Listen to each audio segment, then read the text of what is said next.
السلام علیکم ورحمۃ اللہ وبرکاتہ۔ بسم اللہ الرحمن الرحیم وبہ نستعین۔ محترم ناظرین کرام، میں آج آپ کے سامنے یہ بتانا چاہتا ہوں کہ اذان کی ابتدا کب اور کیسے ہوئی، اور سب سے پہلے نبی کے زمانے میں اذان کس انسان نے کہی ہے۔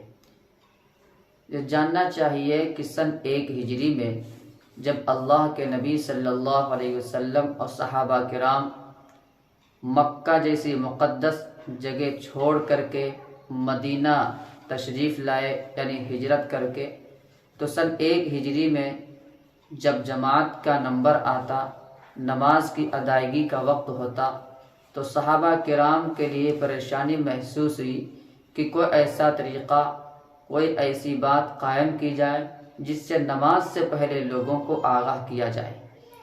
چنانچہ صحابہ کرام کے درمیان مشورہ ہوا۔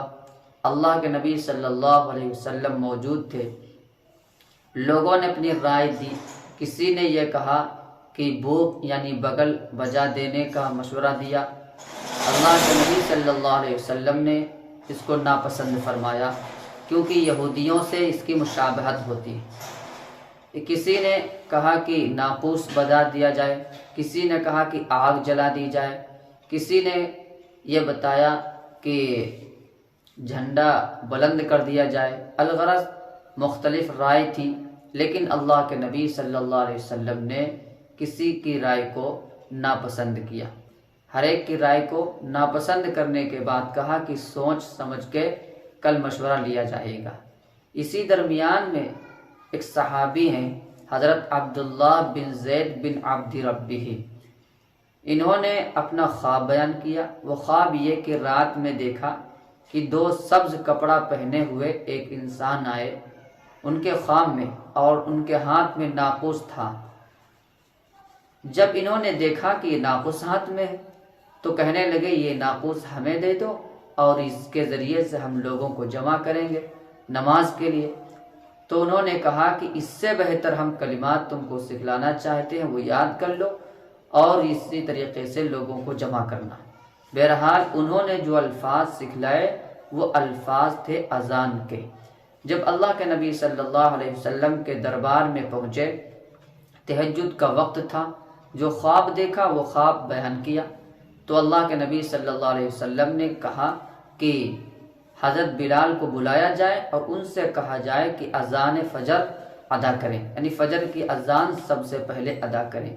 جیسے ہی اذان کی آواز حضرت عمر رضی اللہ عنہ کے کانوں میں پڑی، وہ فوراً دوڑے ہوئے آئے اور کہا اے اللہ کے نبی، ہم نے بھی یہی الفاظ اپنے خواب میں دیکھے ہیں، اپنے خواب میں میں نے یہی الفاظ سنا ہے، یہ الفاظ بہت مبارک ہیں۔ لہٰذا اسی وقت سے سن 1 ہجری سے اللہ کے نبی صلی اللہ علیہ وسلم کی زبان مبارک سے اور اللہ کے نبی صلی اللہ علیہ وسلم کے حکم سے یہ اذان کی ابتدا ہوئی۔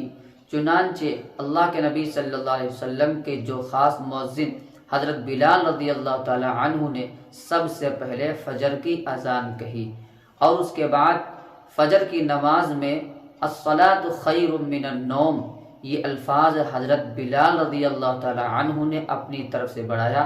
اللہ کے نبی نے فرمایا یہ الفاظ بہت عمدہ ہیں، بہت اچھے محسوس ہوتے ہیں، لہٰذا ان کو اپنی اذان میں بڑھا لیا جائے۔